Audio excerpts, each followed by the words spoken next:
ગરીબ પરિવારોના ઝૂંપડા તોડ્યા, એસડીપીઆઈ નેતા રોશન અલી સાંધાણીએ જણાવ્યું।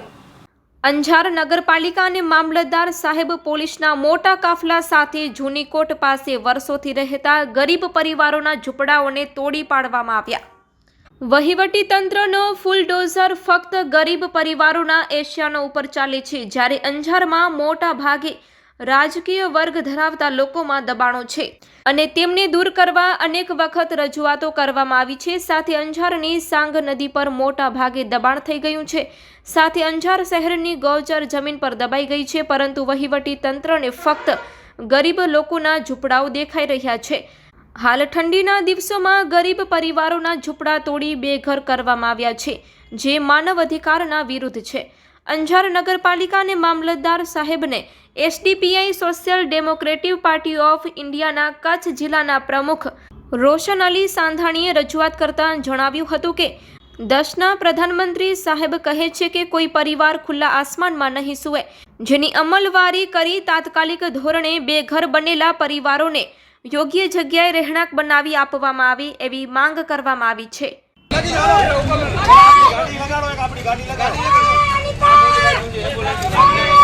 નગરપાલિકાની ગાડી ક્યાં છે? નગરપાલિકાની ગાડી લગાડો।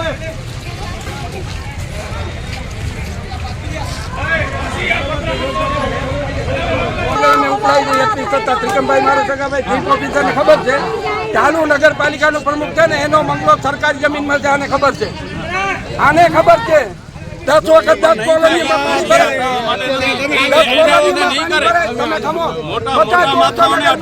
10 ઉપયોગ કરો છો તમે બધા। અત્યારે સત્તાનો દુરુપયોગ એ થઈ રહ્યો છે। મારો કહેવાનો એ છે કે મોટા માણસોનો દબાણ નથી હટતો।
જય ભારત, જય સંવિધાન।